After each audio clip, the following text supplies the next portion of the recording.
Hey there, gang. I've got a nice little Larrivee here. It's a 12 fret parlor guitar.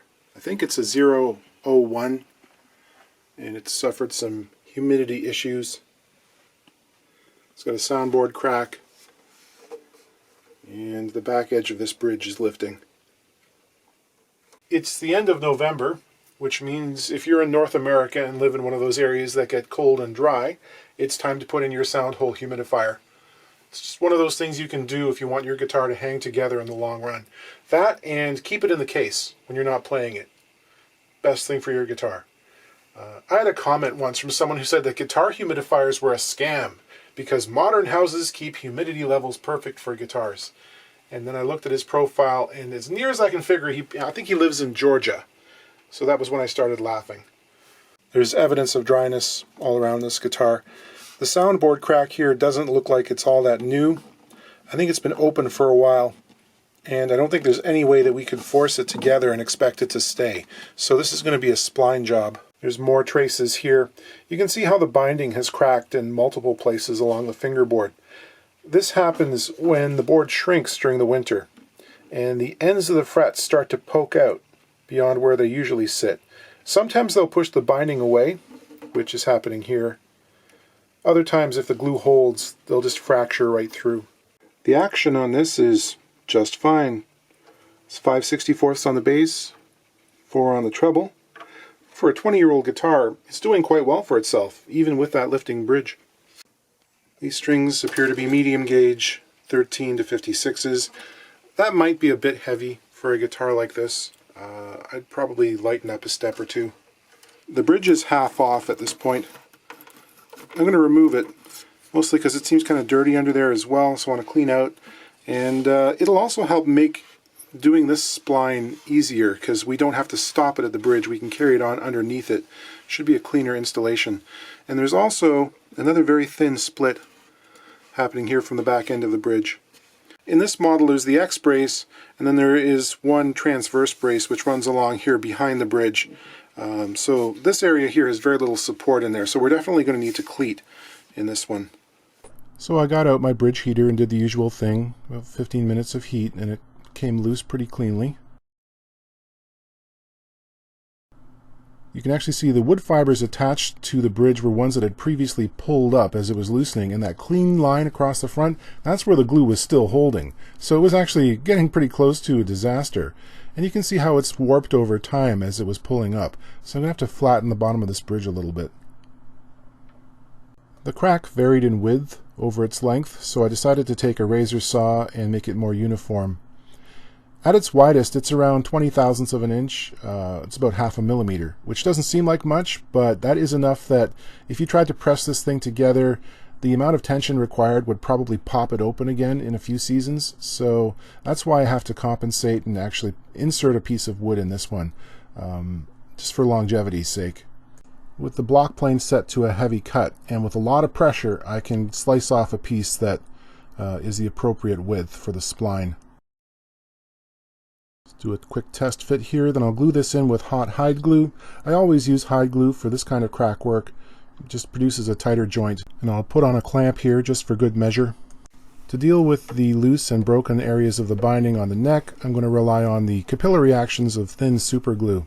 The neck is tilted in such a way that it's going to run down into the crack here, get it clamped in place, tight and snug, and then the glue will find its way into the seam. Later on I can come back and clean off the excess that's on the top of the board. This is kind of important. You could at some point be running your hand up and down the neck. This could flake off and then you'd cut yourself to ribbons on the ends of the frets. It would be a bad scene, man. So I do want to get these locked down. Gentle touches with a single edge razor blade will get rid of that buildup. Lickety split. I'll also smooth it out some more with some 600 grit paper. Back to the razor blade, using it as a little plane here to get rid of the excess spline material. This guitar is finished in kind of a matte, or I guess a satin finish. And I told the customer up front, it's very, very difficult to make a finish repair in this stuff that looks convincing. The matte look comes from flattening agents in the lacquer rather than having been abraded. And also it's a UV cured polyurethane. So anything I put on top there, it's not going to burn in. There's always going to be a witness line, and you know, even with a satin lacquer, it's just not going to look the same. So I told him it's going to be what it's going to be. It'll be structurally sound, but you're going to see this repair. And, you know, he's prepared for that. It's counterintuitive, but high gloss finishes are actually easier to repair most of the time. I'll put on 3 coats of brushing lacquer here just to act as a sealer and protect it. Over time this is going to darken and it'll look more in line with the rest of the finish. Here I'm scribing around the outline of the bridge, going to remove any finish that's under it right up to the outline so there's a good bond all the way across. Gluing the bridge on proceeds as usual. Just going to knock down any excess gloss using the fine Scotch-Brite pad.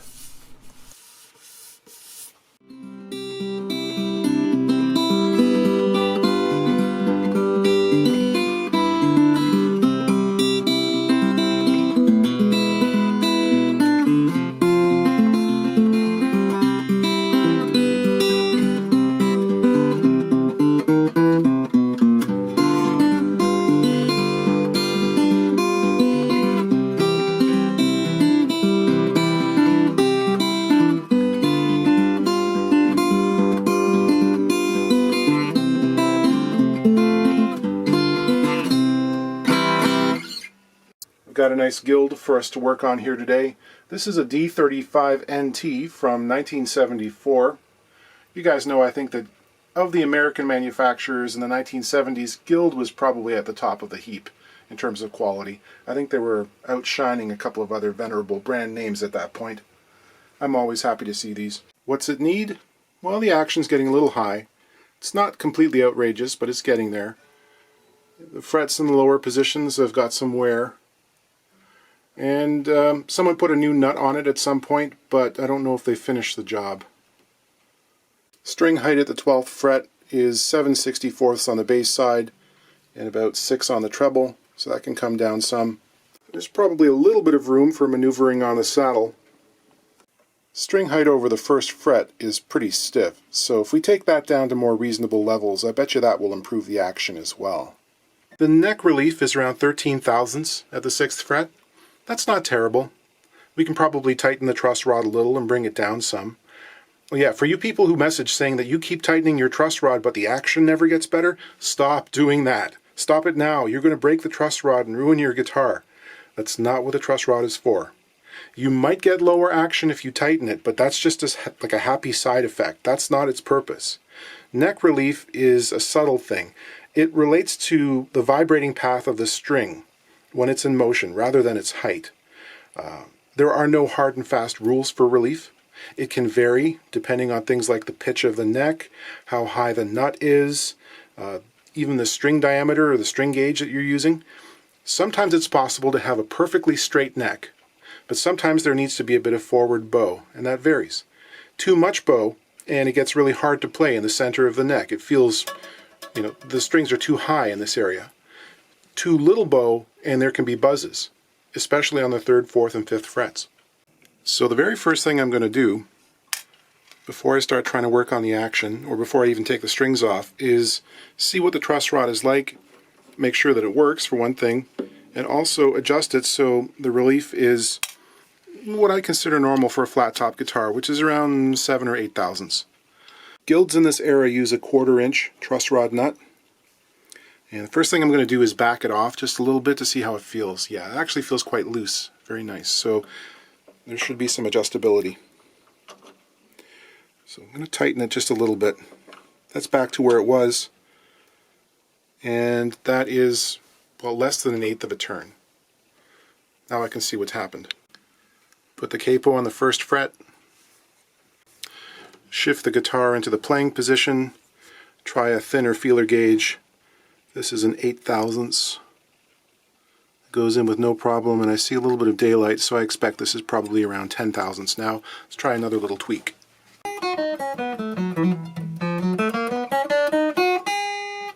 Okay, with that one little adjustment there, less than 1/4 of a turn, we've managed to reduce the neck relief by half. Still plays fine here in the lower positions. There's no weird buzzing going on. Let's see what it's done to the action. On the bass side, there's little discernible effect. I think we're still hanging in there around 7/64. But on the treble, Rather than 6, we're down now to around 4.5. That's pretty significant. So you can see that tightening the truss rod, sometimes it doesn't have a symmetrical effect on the neck between bass and treble. It can twist it a little bit at the same time that you're bending or unbending it. And that comes into play if you're going to be doing action adjustments. You want to get the neck relatively where you think it's going to be at the end of the day before you start taking material off the saddle. Because if I remove the same amount from both bass and treble, we could end up with, a drastically low action on the treble side and virtually no effect on the bass. Going back to the clearance over the first fret here, I've got a feeler gauge. I'm not pushing the string down, I'm just going to measure the gap. And I can easily slip a 25 thousandths feeler gauge under there. It's about 0.635 millimeters. That's too high. 21 is good. And can I do that on the treble side as well? I think I can. Yeah.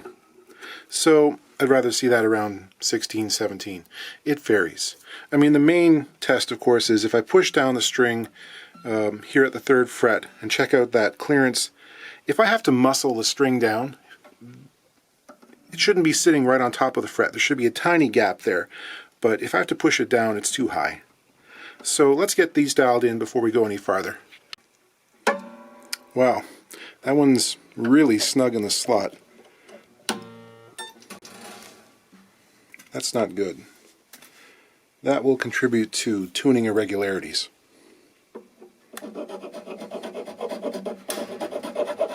I filed down all the nut slots, and here I'm just dressing off excess material from the top of the nut and perfecting its shape a little bit.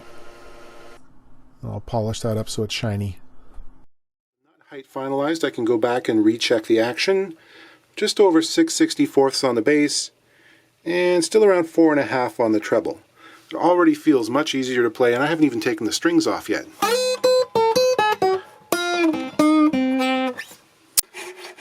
Now these first few frets have some pretty serious wear going on. It's not through down to the board, and they're playing cleanly at this depth. So while I'm doing this recrowning process, nipping off the corners, because all of these frets are relatively flat, I'm pushing those wear areas inwards towards the center. And with a light dressing I might get away with not having to pull them. Let me finish this first and see whether I think that's necessary or not. In the end, I wasn't satisfied. I had to pull the first 3 frets out and replace them. The damage was just too deep to get rid of via recrowning. I would have had to dress them down to about 0.5 millimeter, and it was going to be too low. So out they come. I've shown this a number of times in recent videos, so I'm not going to go through the whole procedure again. After cleaning up the fingerboard, you can see those divots in the surface there. I kind of hemmed and hawed. I thought maybe I could get away with it. They weren't that, but they were that bad. When I strung it up at the end of the day, I thought, no, can't let those go. They felt weird under the fingertips. So I filled those with sanding dust and super glue, which I think I showed in my last video. These things are all running together, aren't they? Came time to dress a little bit off the tops of the new frets to bring them down more in line with what was on the rest of the board. This is hard to describe, just a very light touch. I've put tape on the other frets there, and I don't know, I know how much to file to get 0.04 of an inch off the top of a fret. Working on the saddle here. Sanding down to the correct height. The top 3 strings could use just a little bit more clearance on their path up to the saddle, so I'm using the Dremel tool with a very fine bit to provide that. Okay, got strings on, it's ready to go. The final action turns out to be just over 5/64 on the bass, 4 on the treble, which is a good medium-low action that most people find very comfortable.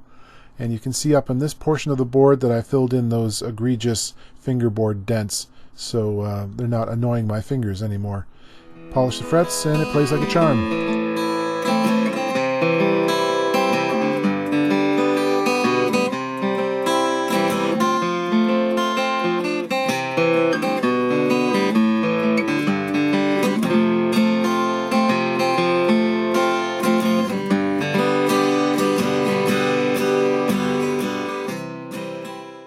This is an acoustic built by an Irish maker. Unfortunately, he passed away a couple of years ago now. Chris Larkin was his name. He had a lovely shop in Castle Gregory, County Kerry in Ireland, and this one needs a little bit of help. It's an interesting build. It's a sort of a large body. It's kind of an OM in proportion. It's about 15 inches across lower bout. That would be around 380 millimeters. It's, I think, slightly deeper than your average OM though. Top seems to be Western red cedar. And the back and sides, I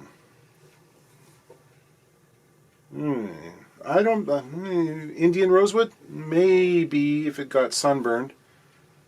I mean, that back almost looks like walnut to me, like a European walnut. This is apparently a custom build. We have a sinuous looking headstock there with a shamrock. Rather robust volute.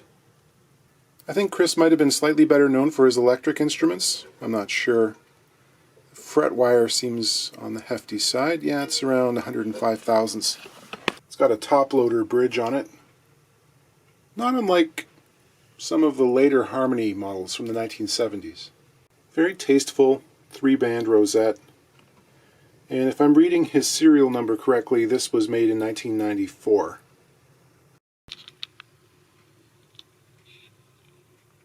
Pretty decent piece of Western red cedar for the soundboard. A lot of people poo-poo the idea of cedar for steel string guitars, but I've always loved it. I think it sounds great. I mean, the contention is, oh, it's softer, you'll dent it. And yeah, of course you will. Do you care? That's an interesting tailpin jack assembly. The neck's attached with a scarf joint. It's an under the fingerboard joint rather than the headstock. Pretty well disguised. It's got some 510s for the tuners. It's the 1:21 ratio. Looking at this finish on the back, I'm almost certain it's not lacquer. I think that is a waterborne finish.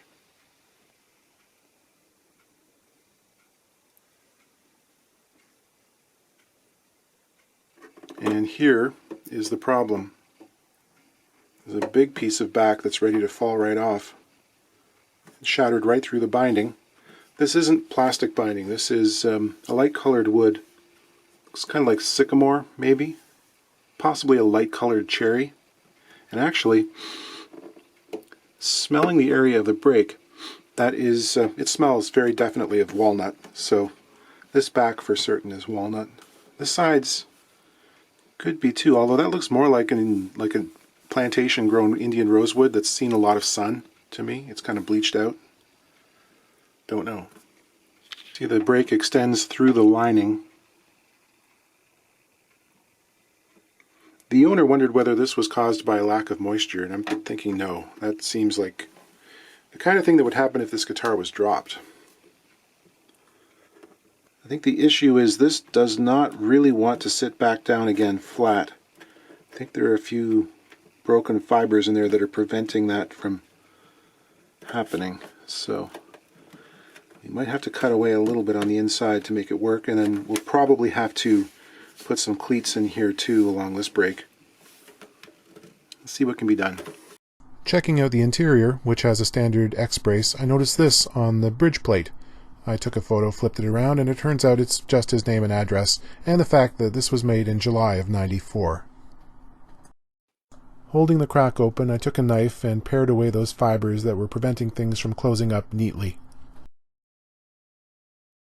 This is a little jack I'll use on the inside there because I want to be putting some pressure on this to clamp it closed, and I don't want to inadvertently make the back concave and glue it up in such a way that it maintains that shape. So this is just going to support it from the pressure of the clamps. I inject some glue there. I'm using Tight Bond. Could use almost anything. I like the Tight Bond in that it's actually less brittle than hide glue or fish glue, so if this thing gets knocked around again, it's less likely to pop open. It's slightly more resilient. I'll do some preliminary cleaning before I put the clamps on. Get rid of some of that squeeze out. I'll be using spool clamps to tighten up the perimeter I'm not so worried about the inside portion of the crack. I just want to make sure the edges are well held down and in alignment. So I'll get a number of those on, and then for the tricky part where the crack doubles back on itself, I'll use a plastic caul and a cork-backed one on the other side to distribute the pressure over a wider area and try to clamp it flat. Okay, that sat down pretty nicely. Still a bit rough from the squeeze out and the sharp corners of the broken parts of the binding, but it's good and solid around the outside there. This section here is still loose. We've got to get some glue in there as well.